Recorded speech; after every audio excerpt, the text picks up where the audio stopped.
क्या आपने कभी सोचा है, जिस तरह अमेरिका ने अपोलो मिशन के जरिए इंसान को चांद पर भेजा, रूस ने पहली बार इंसान को अंतरिक्ष में पहुंचाया और चीन ने अपना स्पेस स्टेशन बना लिया, उसी तरह भारत भी अब अपने ही अंतरिक्ष यात्री अपने ही रॉकेट से अपने ही सिस्टम के जरिए अंतरिक्ष में भेजने जा रहा है। और यही है गगनयान मिशन का असली मकसद। आज के इस वीडियो में हम जानेंगे गगनयान मिशन क्या है, इसकी शुरुआत कैसे हुई, भारत को इसकी जरूरत क्यों पड़ी और ये मिशन हमारे भविष्य को कैसे बदल सकता है।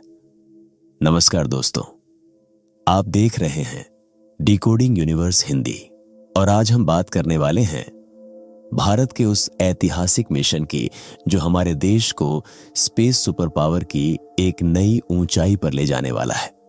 इस मिशन का नाम है गगनयान। तो वीडियो को अंत तक जरूर देखिए क्योंकि कहानी अभी शुरू ही हुई है। दोस्तों, वीडियो के नीचे कमेंट में जय हिंद जरूर लिखें। साथ ही वीडियो पसंद आए तो हमारे चैनल को सब्सक्राइब करने के साथ वीडियो को लाइक और शेयर जरूर करें। तो चलिए वीडियो को इस सवाल के साथ शुरू करते हैं। गगनयान मिशन क्या है? गगनयान भारत का पहला मानव अंतरिक्ष मिशन है। इस मिशन का लक्ष्य है 3 भारतीय अंतरिक्ष यात्रियों को लो अर्थ ऑर्बिट यानी पृथ्वी की निचली कक्षा में भेजना, करीब 400 किलोमीटर की ऊंचाई तक, और कुछ दिनों बाद उन्हें सुरक्षित वापस धरती पर लाना। यानी सरल शब्दों में कहें तो भारत अपने ही रॉकेट से अपने ही बनाए हुए स्पेस क्राफ्ट में इंसानों को बैठाकर अंतरिक्ष में भेजेगा और फिर उन्हें सुरक्षित वापस लाएगा। यह कोई छोटी बात नहीं है दोस्तों, क्योंकि इसमें सिर्फ उड़ान नहीं बल्कि इंसानों की जान जुड़ी होती है। एक छोटी सी गलती पूरे मिशन को तबाह कर सकती है। इसीलिए इसे भारत का अब तक का सबसे चुनौतीपूर्ण स्पेस मिशन माना जा रहा है।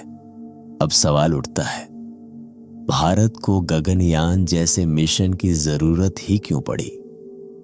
दोस्तों, भारत पहले ही चंद्रयान, मंगलयान और सैकड़ों सैटेलाइट मिशन कर चुका है। तो फिर इंसान भेजने की क्या जरूरत? इसका जवाब बहुत गहरा है। जब कोई देश खुद का मानव अंतरिक्ष मिशन करता है तो उसे दर्जनों नई टेक्नोलॉजी डेवलप करनी पड़ती है, जैसे life support system, heat shield, re entry technology, emergency abort system, crew module safety, high precision navigation और ऑटोमेटिक रिकवरी सिस्टम। इन सब टेक्नोलॉजी का फायदा सिर्फ स्पेस में नहीं बल्कि डिफेंस, मेडिकल और इंडस्ट्री सेक्टर में भी होता है। अगर भारत को अपना खुद का स्पेस स्टेशन बनाना है, चांद पर इंसान भेजना है, मंगल पर भविष्य में मिशन करना है, तो गगनयान पहला और सबसे जरूरी कदम है। बिना इंसान भेजे आप आगे की मंजिल तक पहुंच ही नहीं सकते। आज सिर्फ 3 देश अपने दम पर इंसान को अंतरिक्ष में भेज सकते हैं। 1 अमेरिका, 2 रूस, 3 चीन। अगर गगनयान सफल होता है तो भारत चौथा देश बन जाएगा जो यह कारनामा करेगा। सोचिए दोस्तों, एक ऐसा देश जिसने बहुत कम बजट में मंगल तक सैटेलाइट भेज दिया, अब इंसान को भी अंतरिक्ष में भेज देगा। यह भारत की ताकत का दुनिया को सीधा संदेश होगा। अब चलिए जानते हैं कि गगनयान मिशन की शुरुआत कैसे हुई। दोस्तों, भारत में मानव अंतरिक्ष मिशन का सपना कोई नया नहीं था।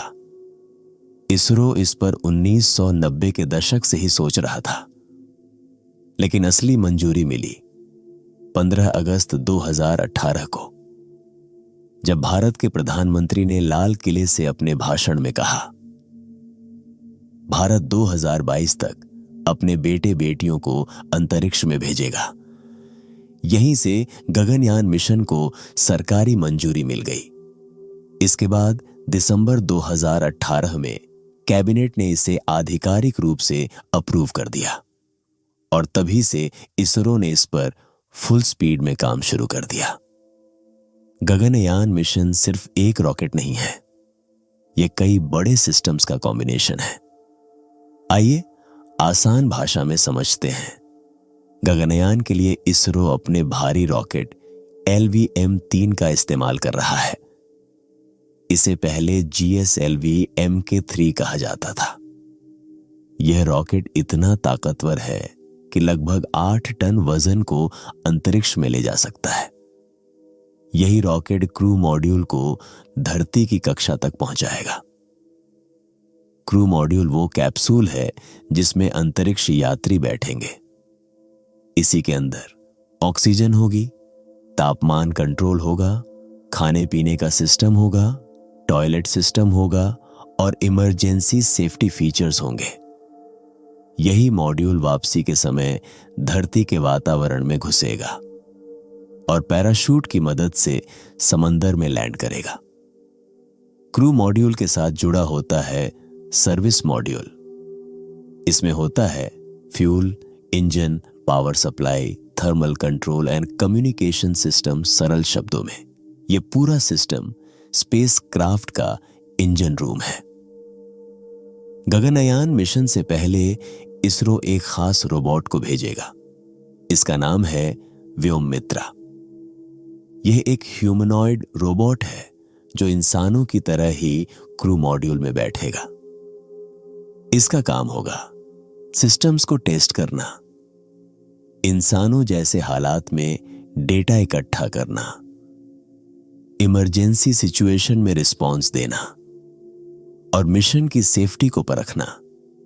यानी व्योममित्रा इंसानों से पहले भारत की जगह अंतरिक्ष में जाएगी। तो दोस्तों, इस पहले पार्ट में हमने जाना गगनयान मिशन क्या है, भारत को इसकी जरूरत क्यों पड़ी, इसकी शुरुआत कैसे हुई और इसके मुख्य सिस्टम कौन से हैं।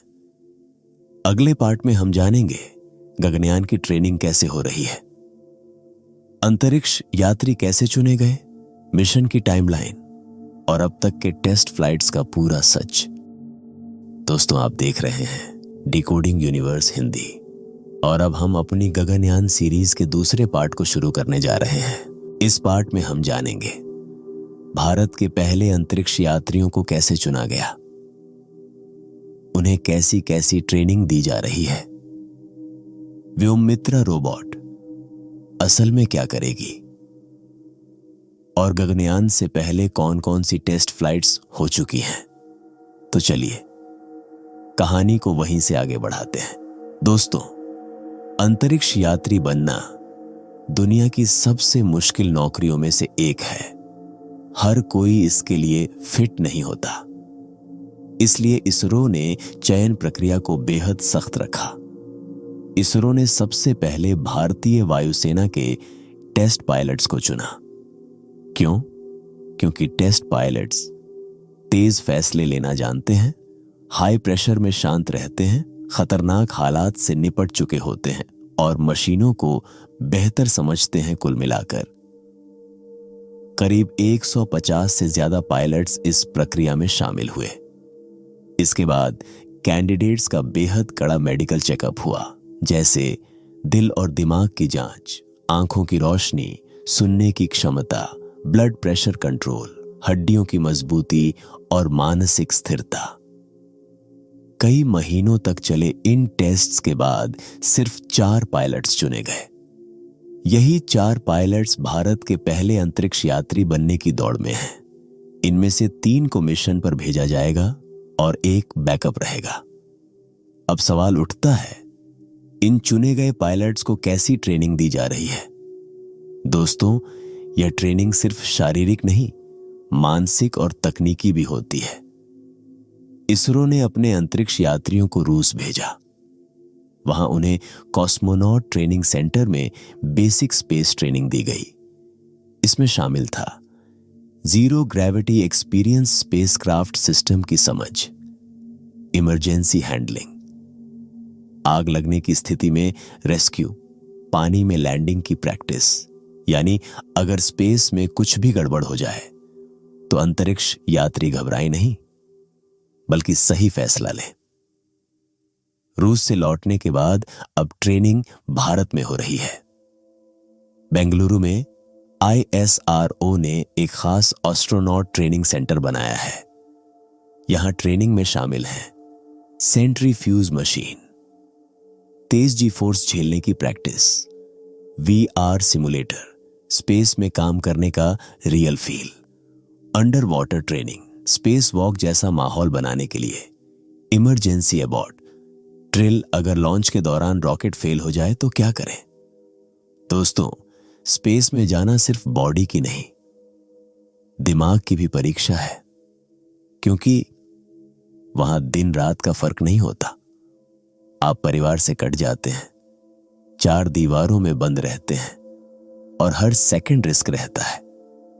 इसलिए अंतरिक्ष यात्रियों को अकेलेपन से निपटना, स्ट्रेस कंट्रोल, टीम वर्क और मेंटल फोकस की भी ट्रेनिंग दी जाती है। अब बात करते हैं गगनयान मिशन की सबसे दिलचस्प कैरेक्टर की, व्योममित्रा। व्योममित्रा कोई आम रोबोट नहीं है। यह एक ह्यूमनॉइड रोबोट है जो इंसानों की तरह दिखती है और उन्हीं की तरह क्रू मॉड्यूल में बैठेगी। व्योममित्रा का काम होगा रॉकेट लॉन्च के दौरान सिस्टम्स को मॉनिटर करना, क्रू मॉड्यूल के बटन और स्विच ऑपरेट करना, वॉइस कमांड पर रिस्पॉन्स देना, इमरजेंसी अलार्म को पहचानना और सेंसर डेटा भेजना। यानी व्योममित्रा असल में इंसानों की जगह पहले टेस्ट फ्लाइट में जाएगी ताकि देखा जा सके क्या सब कुछ सही काम कर रहा है या नहीं। अब आप सोच रहे होंगे, सीधे इंसानों को क्यों नहीं भेज देते? दोस्तों, क्योंकि सुरक्षा सबसे पहले आती है। व्योममित्रा के जरिए लाइफ सपोर्ट सिस्टम टेस्ट होगा, कम्युनिकेशन सिस्टम चेक होगा, तापमान और ऑक्सीजन लेवल मापा जाएगा और इमरजेंसी सिचुएशन का रिहर्सल होगा। अगर कहीं भी गड़बड़ी निकली तो उसे ठीक करके फिर इंसानों को भेजा जाएगा। गगनयान कोई एक दिन का मिशन नहीं है। इससे पहले इसरो कई टेस्ट फ्लाइट्स कर चुका है और आगे भी करेगा। क्यों? क्योंकि मानव मिशन में 99.99% सेफ्टी चाहिए। इस टेस्ट में यह देखा गया, अगर लॉन्च पैड पर रॉकेट में आग लग जाए या कोई गड़बड़ हो जाए तो क्रू मॉड्यूल कैसे अलग होकर सुरक्षित दूरी पर चला जाए। इसरो ने यह टेस्ट सफलतापूर्वक पूरा किया। इसमें रॉकेट को जानबूझकर फेल किया गया। फिर देखा गया क्या क्रू मॉड्यूल बीच हवा में अलग होकर सुरक्षित लैंड कर सकता है या नहीं। यह टेस्ट भी सफल रहा। इस टेस्ट में क्रू मॉड्यूल को समंदर में उतारा गया। फिर नेवी की टीम ने उसे खोजकर बाहर निकाला। इससे यह साबित हुआ कि भारत समंदर से भी अपने अंतरिक्ष यात्रियों को सुरक्षित निकाल सकता है। अब थोड़ा टाइमलाइन भी समझ लेते हैं। पहले चरण में बिना इंसान की टेस्ट फ्लाइट्स, दूसरे चरण में व्योममित्रा के साथ उड़ान, तीसरे चरण में इंसानों के साथ असली मिशन। इसरो का लक्ष्य है कि सभी टेस्ट सफल होने के बाद 2026 के आसपास मानव मिशन लॉन्च किया जाए। हालांकि स्पेस मिशन में डेट आगे पीछे होती रहती है। अब हम अंदर झांकेंगे गगनयान मिशन की असली मशीनों में, यानी वो रॉकेट जो इंसानों को अंतरिक्ष में ले जाएगा, वो कैप्सूल जिसमें हमारे अंतरिक्ष यात्री बैठेंगे और वो सिस्टम जो उन्हें जिंदा रखेगा। तो चलिए भारत के इस सुपर मिशन की टेक्नोलॉजी को आसान भाषा में समझते हैं। गगनयान मिशन के लिए इसरो जिस रॉकेट का इस्तेमाल कर रहा है उसका नाम है LVM-3। इसे पहले GSLV Mark III कहा जाता था। दोस्तों, यह रॉकेट भारत का अब तक का सबसे ताकतवर रॉकेट है। LVM-3 3 बड़े हिस्सों से मिलकर बना है। 1, 2 सॉलिड बूस्टर S-200। रॉकेट के दोनों तरफ दो बड़े सॉलिड फ्यूल बूस्टर लगे होते हैं। इनका काम है लॉन्च के पहले 2 मिनट में रॉकेट को जमीन से उठाना और उसे आसमान की ओर धक्का देना। इनकी ताकत इतनी ज्यादा होती है कि एक साथ जलते समय पूरा लॉन्च पैड हिल जाता है। 2. Core stage L-110। जब सॉलिड बूस्टर गिर जाते हैं तब काम संभालता है बीच वाला स्टेज L-110। इसमें लिक्विड फ्यूल भरा होता है और 2 शक्तिशाली इंजन लगे होते हैं। इनका काम है रॉकेट को और तेज करना, उसे सही दिशा में कंट्रोल करना और ऊंचाई तक पहुंचाना। 3. Cryogenic stage C-25। ये रॉकेट का सबसे एडवांस हिस्सा है। इसमें बेहद ठंडा फ्यूल यानी लिक्विड हाइड्रोजन और ऑक्सीजन होती है। इसका काम है रॉकेट को ऑर्बिट तक पहुंचाना और क्रू मॉड्यूल को सही स्पीड देना। यही टेक्नोलॉजी दुनिया के बहुत कम देशों के पास है। अब बात करते हैं गगनयान मिशन के दिल की, क्रू मॉड्यूल। यही वो कैप्सूल है जिसमें 3 भारतीय अंतरिक्ष यात्री अंतरिक्ष की यात्रा करेंगे। शंकु कोन के आकार का होता है। इसका वजन लगभग 5 टन होता है और अंदर की जगह लगभग एक छोटी कार जितनी होती है। यानी दोस्तों 3 लोग काफी टाइट स्पेस में कुछ दिनों तक रहेंगे। तो अब हम जानते हैं कि क्रू मॉड्यूल के अंदर अंदर क्या क्या होता है। 3 सीटें, special shock absorbing seats, touch screen control panel, manual button और लीवर, कम्युनिकेशन सिस्टम, कैमरे और माइक्रोफोन, स्टोरेज बॉक्स, खाना और पानी रखने की जगह और टॉयलेट सिस्टम। हर चीज मिलीमीटर लेवल पर डिजाइन की गई है। दोस्तों, क्रू मॉड्यूल सिर्फ एक डिब्बा नहीं है, यह चलता फिरता सेफ्टी बंकर है। इसमें लगे हैं मल्टीलेयर हीट शील्ड, धरती के वातावरण में घुसते समय 1600 डिग्री सेल्सियस तक की गर्मी झेलने के लिए, fire proof material, emergency oxygen supply, automatic parachute system, backup computer. अगर एक सिस्टम फेल हो जाए तो दूसरा तुरंत काम संभाल ले। अब सबसे जरूरी चीज, अगर स्पेस में ऑक्सीजन ही न मिले तो टेक्नोलॉजी बेकार है। इसलिए गगनयान में एक बेहद एडवांस लाइफ सपोर्ट सिस्टम लगाया गया है। अब हम जानते हैं कि द लाइफ सपोर्ट सिस्टम क्या करता है। इसका काम है ऑक्सीजन सप्लाई करना, कार्बन डाइऑक्साइड निकालना, तापमान कंट्रोल करना, नमी ह्यूमिडिटी बैलेंस करना और हवा को बार बार साफ करना। यानी अंदर की हवा लगातार रिसाइकल होती रहती है। क्रू मॉड्यूल में ऑक्सीजन सिलेंडर होते हैं और केमिकल जनरेटर होते हैं। यह सिस्टम जरूरत के हिसाब से ऑक्सीजन रिलीज करता है। अगर कोई लीकेज हो जाए तो ऑटोमेटिक अलार्म बजता है और बैकअप सिस्टम चालू हो जाता है। इंसान सांस छोड़ते हैं तो CO2 बनती है। अगर वो जमा हो जाए तो जहर बन सकती है।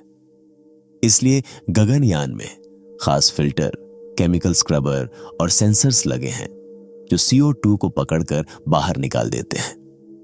स्पेस में बाहर तापमान +120 डिग्री सेल्सियस से लेकर -150 डिग्री सेल्सियस तक जा सकता है, लेकिन क्रू मॉड्यूल के अंदर हमेशा रहेगा 22 से 25 डिग्री सेल्सियस।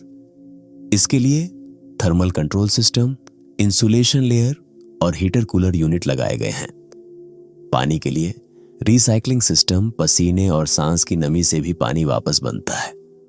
स्टोरेज टैंक और फिल्टर सिस्टम, यानी एक एक बूंद की कीमत है। अब जरा पूरा मिशन प्रोफाइल समझते हैं। Step 1, launch. LVM-3 rocket launch pad से उड़ता है। पहले सॉलिड बूस्टर जलते हैं, फिर कोर स्टेज, फिर क्रायोजेनिक स्टेज और आखिर में क्रू मॉड्यूल ऑर्बिट में पहुंच जाता है। पूरी प्रक्रिया लगभग 16 मिनट में पूरी हो जाती है।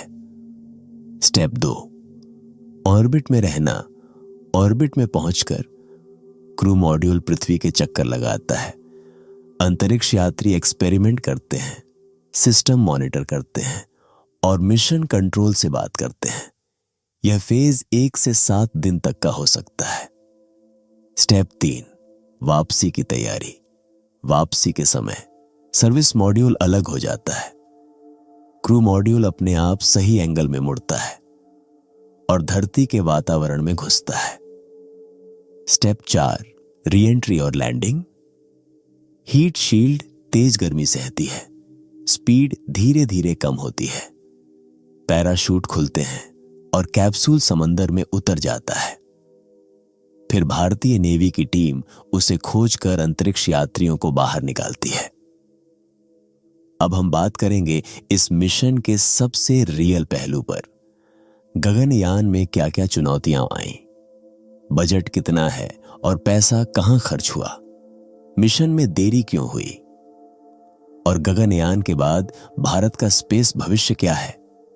तो चलिए इस ऐतिहासिक मिशन की पर्दे के पीछे की सच्चाई जानते हैं। दोस्तों, मानव अंतरिक्ष मिशन कोई सैटेलाइट लॉन्च जैसा आसान काम नहीं है। यहां हर सिस्टम को हजारों बार टेस्ट करना पड़ता है। आइए समझते हैं गगनयान में आई कुछ बड़ी चुनौतियां। सबसे पहली और सबसे बड़ी चुनौती इंसानों को जिंदा और सुरक्षित रखना। स्पेस में हवा नहीं होती, प्रेशर नहीं होता, तापमान बेहद खतरनाक होता है और रेडिएशन बहुत ज्यादा होता है। ISRO को ऐसे सिस्टम बनाने पड़े जो हर सेकंड ऑक्सीजन सप्लाई करें, हर सेकंड तापमान कंट्रोल करें, हर सेकंड जहरीली गैसों को हटाएं और किसी भी इमरजेंसी में सेकंडों में रिएक्ट करें। यानी एक भी छोटी गलती जानलेवा हो सकती है। जब क्रू मॉड्यूल धरती के वातावरण में वापस आता है तो उसकी स्पीड होती है करीब 28,000 किलोमीटर प्रति घंटा। इस स्पीड पर चारों तरफ आग जैसी गर्मी पैदा होती है। अगर हीट शील्ड 1% भी कमजोर हो तो पूरा कैप्सूल जल सकता है। इसरो ने इसीलिए सैकड़ों बार हीट शील्ड को टेस्ट किया है। अगर लॉन्च के दौरान रॉकेट फेल हो जाए तो क्रू मॉड्यूल को तुरंत अलग होकर सुरक्षित दूरी पर जाना होता है। इसे कहते हैं एस्केप सिस्टम। इसरो को यह साबित करना पड़ा कि यह सिस्टम हर ऊंचाई पर काम करेगा, हर स्पीड पर काम करेगा और हर हालात में अंतरिक्ष यात्रियों की जान बचाएगा। इसके लिए इन फ्लाइट एबॉर्ट टेस्ट किए गए। गगनयान में ज्यादातर सिस्टम ऑटोमेटिक हैं, लेकिन ऑटोमेशन में एक छोटी सी बग भी मिशन फेल कर सकती है। इसलिए इसरो ने हजारों सिमुलेशन रन किए, लाखों लाइनों का कोड टेस्ट किया और बैकअप कंप्यूटर सिस्टम बनाए ताकि अगर एक कंप्यूटर फेल हो जाए तो दूसरा तुरंत कंट्रोल संभाल ले। अब बात करते हैं पैसों की। लोग अक्सर पूछते हैं, इतना पैसा स्पेस में क्यों खर्च कर रहे हो? इससे आम आदमी को क्या फायदा? चलिए आसान भाषा में समझते हैं। गगनयान मिशन का कुल बजट है करीब 10,000 करोड़ रुपए से 12,000 करोड़ रुपए। यह सुनने में बहुत लगता है, लेकिन तुलना करें तो अमेरिका का एक मानव मिशन इससे कई गुना महंगा होता है। चीन ने भी अपने मिशन में इससे कहीं ज्यादा खर्च किया। यानी भारत बहुत कम बजट में बहुत बड़ा काम कर रहा है। यह पैसा जा रहा है नए रॉकेट सिस्टम बनाने में, क्रू मॉड्यूल और लाइफ सपोर्ट सिस्टम में, ट्रेनिंग सेंटर और सिमुलेटर में, टेस्ट फ्लाइट्स और इंफ्रास्ट्रक्चर में, सेफ्टी सिस्टम और रिकवरी मिशन में। यानी यह सिर्फ एक रॉकेट पर खर्च नहीं हो रहा, बल्कि पूरे देश की स्पेस कैपेसिटी बढ़ाने में लग रहा है। दोस्तों, स्पेस टेक्नोलॉजी का फायदा सीधा सीधा आपकी जिंदगी में आता है, जैसे बेहतर मौसम भविष्यवाणी, तेज इंटरनेट और जीपीएस, डिजास्टर मैनेजमेंट, टेलीमेडिसिन, नई नौकरियां और स्टार्टअप्स। और सबसे बड़ी बात, देश का आत्मविश्वास। जब एक देश इतना बड़ा मिशन करता है तो उसकी ग्लोबल पावर और पहचान दोनों बढ़ती हैं। अब सबसे ईमानदार सवाल, मिशन अभी तक लॉन्च क्यों नहीं हुआ? दोस्तों, शुरुआत में लक्ष्य था 2022 तक मिशन लॉन्च करना, लेकिन ऐसा नहीं हो पाया। इसके पीछे कई वजहें हैं। 2020 और 2021 में कोविड ने पूरी दुनिया रोक दी। इसरो की लैब्स बंद हो गई, इंजीनियर्स घर पर बैठ गए और सप्लाई चेन टूट गई। इससे पूरा शेड्यूल कई साल पीछे चला गया। जैसे जैसे टेस्ट होते गए, नई नई कमियां सामने आती गईं और हर कमी को ठीक करने में महीनों लग गए। इसरो ने तय किया, जल्दी नहीं बल्कि पूरी सुरक्षा के साथ लॉन्च करेंगे। यही वजह है कि मिशन बार बार टलता गया। गगनयान के लिए कई सिस्टम भारत में पहली बार बनाए गए, जैसे life support system, crew escape system, human rated rocket. जब आप पहली बार कुछ बनाते हैं तो ट्रायल एंड एरर होता ही है। अब सबसे रोमांचक हिस्सा, गगनयान के बाद क्या? दोस्तों, गगनयान सिर्फ एक मिशन नहीं है, यह भारत के स्पेस फ्यूचर की नींव है। इसरो की योजना है 2028 के आसपास अपने स्पेस स्टेशन का पहला मॉड्यूल लॉन्च करना और 2035 तक पूरी तरह काम करने वाला स्पेस स्टेशन बनाना। इसका इस्तेमाल होगा साइंस एक्सपेरिमेंट, नई technology test, deep space mission की तैयारी और इंटरनेशनल कोलैबोरेशन। गगनयान के बाद अगला बड़ा सपना है भारतीय अंतरिक्ष यात्रियों को चांद पर भेजना। इसके लिए नए सुपर हेवी रॉकेट, चंद्रयान 4 जैसे मिशन और लूनर लैंडर टेक्नोलॉजी पर काम चल रहा है। भविष्य में भारत मंगल पर मानव मिशन, एस्टेरॉयड मिशन और डीप स्पेस टेलीस्कोप पर भी काम कर सकता है। गगनयान इन सभी मिशनों का पहला स्टेप है। अब हम बात करेंगे अब तक गगनयान ने क्या क्या हासिल किया। दुनिया इस मिशन को कैसे देख रही है? भारत के लिए इसका इमोशनल और साइंटिफिक मतलब क्या है? और पूरी कहानी को एक साथ समरी में समझेंगे। तो चलिए भारत के इस ऐतिहासिक सपने को अंतिम पड़ाव तक ले चलते हैं। दोस्तों, भले ही इंसानों वाला मिशन अब भी उड़ान भरने वाला हो, लेकिन गगनयान ने पहले ही कई ऐतिहासिक रिकॉर्ड बना दिए हैं। इसरो ने अपने LVM-3 रॉकेट को ह्यूमन रेटेड बना दिया है। इसका मतलब है इसमें डबल और ट्रिपल बैकअप सिस्टम लगे हैं। हर पार्ट को कई गुना ज्यादा सेफ बनाया गया है। हर लॉन्च से पहले सैकड़ों बार टेस्ट किया जाता है। यह भारत की इंजीनियरिंग क्षमता का सीधा सबूत है। गगनयान के लिए सबसे जरूरी सिस्टम था क्रू एस्केप सिस्टम। इसरो ने pad abort test, in flight abort test, high altitude abort test सफलतापूर्वक पूरे किए। इसका मतलब है अगर लॉन्च के दौरान कुछ भी गड़बड़ होती है तो कैप्सूल सेकंडों में अलग होकर अंतरिक्ष यात्रियों को बचा लेगा।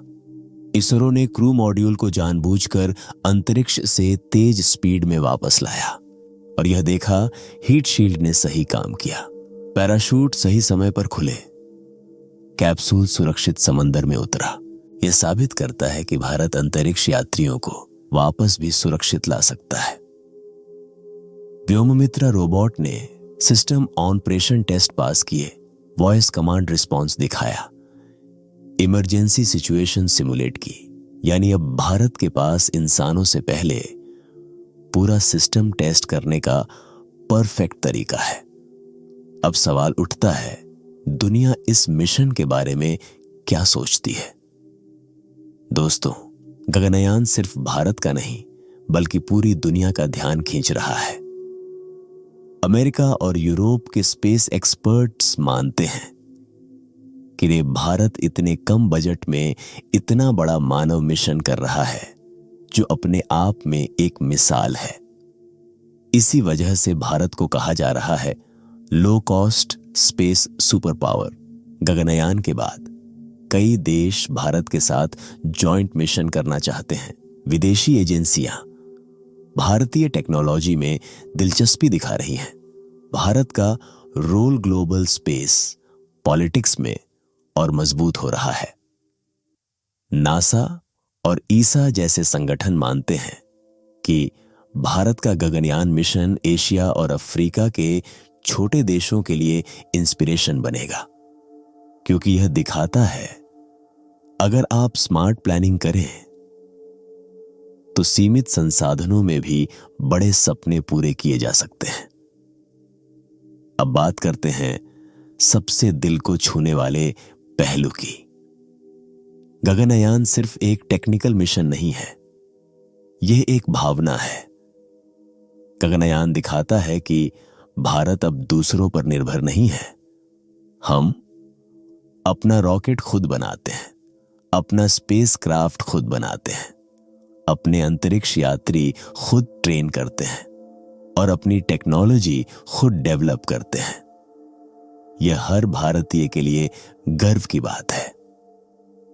जब भारत का पहला अंतरिक्ष यात्री उड़ान भरेगा तो करोड़ों बच्चे सोचेंगे, मैं भी वैज्ञानिक बन सकता हूं, मैं भी अंतरिक्ष में जा सकता हूं। यही सोच देश का भविष्य बदलती है। पहले भारत को कहा जाता था सस्ता मजदूर देने वाला देश, अब कहा जाता है हाईटेक स्पेस नेशन। यह बदलाव सिर्फ स्पेस में नहीं, पूरी दुनिया की नजर में भारत की पहचान बदल रहा है। अब चलिए पूरे मिशन को एक कहानी की तरह समेटते हैं। भारत ने सपना देखा, हम भी इंसान को अंतरिक्ष में भेजेंगे। 2018 में गगनयान को मंजूरी मिली और इसरो ने फुल स्पीड में काम शुरू किया। रॉकेट को ह्यूमन रेटेड बनाया, क्रू मॉड्यूल डिजाइन किया, लाइफ सपोर्ट सिस्टम बनाया, एस्केप सिस्टम टेस्ट किया, व्योममित्रा रोबोट तैयार किया, अंतरिक्ष यात्रियों को ट्रेन किया। कोविड महामारी आई, टेक्निकल दिक्कतें आईं, टेस्ट में देरी हुई, बजट और टाइमलाइन बढ़ी, लेकिन इसरो रुका नहीं। भारत की आज की स्थिति इंसानों से बस एक कदम दूर है। सारे बड़े सिस्टम लगभग रेडी हैं, टेस्ट फ्लाइट्स लगभग पूरी हो चुकी हैं, यानी सपना हकीकत बनने वाला है। जब गगनयान सफल होगा, भारत दुनिया का चौथा मानव स्पेस नेशन बनेगा। भारत को अपना स्पेस स्टेशन बनाने का कॉन्फिडेंस मिलेगा। चांद और मंगल के मानव मिशन की राह खुलेगी, नई टेक्नोलॉजी और नौकरियां पैदा होंगी और भारत स्पेस रेस में एक लीडर की तरह उभरेगा। तो दोस्तों, इस पूरे सीरीज में हमने जाना गगनयान मिशन क्या है, ये कैसे काम करता है, इसकी चुनौतियां क्या हैं, ये भारत के लिए क्यों जरूरी है और ये हमारे भविष्य को कैसे बदलेगा। गगनयान सिर्फ एक मिशन नहीं है, यह भारत के सपनों की उड़ान है। अगर आपको यह पूरी सीरीज पसंद आई हो तो वीडियो को लाइक करें, चैनल को सब्सक्राइब करें और कमेंट में बताएं आप भारत के पहले अंतरिक्ष यात्री को क्या मैसेज देना चाहेंगे। मैं हूं आपका दोस्त अर्जुन और यह है आपका अपना YouTube channel decoding universe Hindi. Video को अंत तक देखने के लिए आपका दिल से धन्यवाद।